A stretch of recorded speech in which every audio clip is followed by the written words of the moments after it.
This used to be my hair before I cut it. Believe me, I regretted cutting down my hair, and at the same time I am glad I did. So I got my hair from this to this, and today my hair is beautifully growing back speedily. Okay, on today's video I'll be telling you the mistake that I made that led me to cutting down my hair, that I have noticed that majority of us out there are just filters into taking it as normal. You know, the day my hair doesn't grow, I have done everything. If this is what you're interested on, please sit back and let's dive into the discussion of our glory. Praise Master Jesus. That's what the Bible calls our hair. Before we start, let us pray. And I pray for you, any past mistake you have made that the devil, the enemy, the household enemy is using to torment your life today, by the mercy of God, may you be delivered from it in the mighty name of Jesus. May the God of Israel upset every evil sitting on your glory in the mighty name of our Lord Jesus Christ. May the light of God overshadow every darkness around you and within you in Jesus' name. Amen. You must have known my two guests now, how beautiful, healthy their hair is doing. We used to have the same length, and even mine was a little bit longer than that because I started first. So hearing it from me, a lady or a person that will be into natural hair for minimum of 9 good years, I have learned the mistake. I have learned. I've got experience. So coming to you, sitting down here facing you, looking at you eyeball to eyeball, believe that I got something to deliver to you, because we are not JJC into this anymore. Praise Master Jesus. So let's get into today's video. I'll be entertaining you with one or two things. Please put your eye down in case you are interested. And so once upon a time, with my former hair, I plait thread, Africa threading. Was so beautiful. I love the look. Although some people will see me as old cargo, what is wrong with you? Especially people in Nigeria, you are in Europe, you are carrying thread. But for me, I was so happy having that look that I used to, I used to carry when I was more younger, that Africanistic, queenistic look, Africa threading. I was so happy. So when I took the hair down, during the washing, I encountered what setback, because the hairdresser that plait my hair, he did comb the hair well straight before he threaded it. So spending 3 weeks to 1 month, he marked together, and with my understanding then, I don't know what to do. I try my best, but I pack my hair like this on one road, on 1 day wash. I'll be showing some of my hair if I see there now. And that was the first time I encountered a huge hair setback. And the second time, I was so tired, and then I ran out of product on my wash day. I said, okay, let me manage what I got. And I managed what I got, and I encountered again hair setback. Because at this point, I wasn't going through personal challenges in life. Depression added to it. I got frustrated. My hair from this to this, and then 2 years ago. But today, the Lord is good. We are just doing fine, beautifully.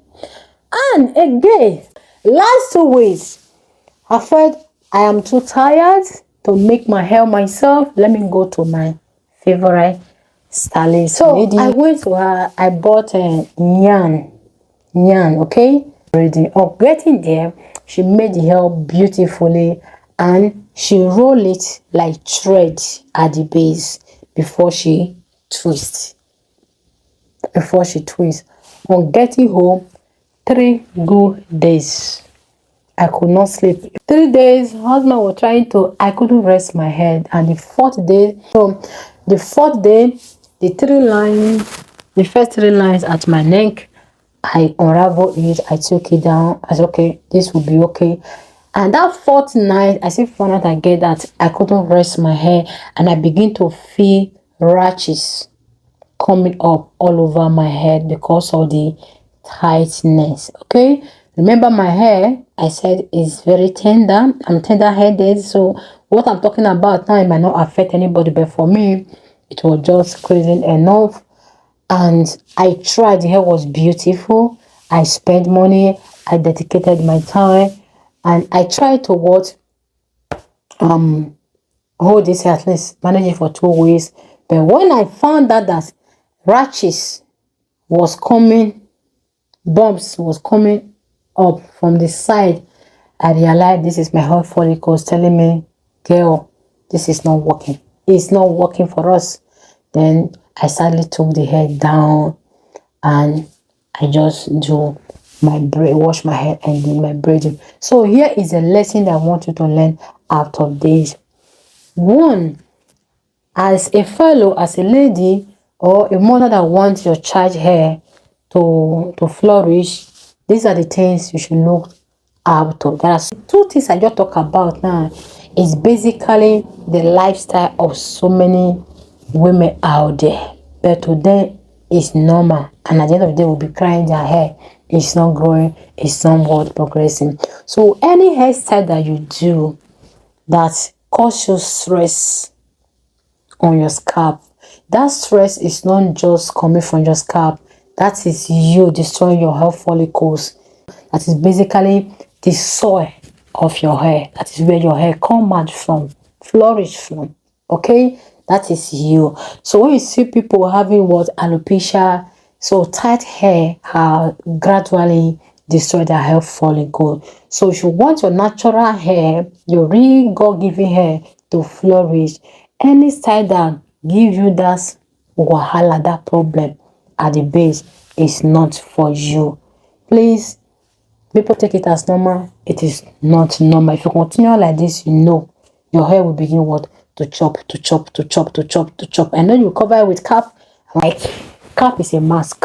It's beautiful, but if you take it off, you know when you take it off, that confidence, that beauty is not there. You yourself, you know it's not a good feeling. That is one thing I feel that you guys, or majority of you, are still doing, but you know it is wrong. Try to understand what is happening to your hair, how your hair is reacting. Okay, for instance, I just made mention of hair not be stretching before being plaited, and because of that, it marked together so well. Impatience, wrong product, laziness, and all of that. So try to understand how your hair reacts if you are tired and handling with less care. Try to understand if you wash your hair with new products or insufficient products, how your hair reacts. So try to understand the thing that happen when you are taking down your hair or when you are washing it. I always say, wash if your hair will progress or not. If the weapon of the enemy will function against your hair, wash day will tell you. Because wash day, taking down your hair and washing it, is the period or a day that you're mostly likely to shed hair. If you're able to manage things beautifully, every wash day your hair must flourish, because that is the period or the day that you mostly lose tons of hair. Avoid any hair that cause you problem and tension around your hair or your scalp. Avoid it totally if you care about your natural God-given hair. Number two, watch out of what you do when you are washing your hair. For me, anytime we wash our hair, I keep the hair. I still have minimum of 3 years hair there that we are keeping, the hair that we are shedding. It helps me a lot to know how I shed my hair this month, how I shed it 2 weeks time, how I shed it after 1 month or something like that, to know what I'm doing wrong. So this, I want you to know, this is the two things that I noticed that caused me hair setback years ago, and it wanted to repeat itself 2 weeks ago. Holy Spirit said, my daughter, we are not doing this again, are we? I said, no, we are not.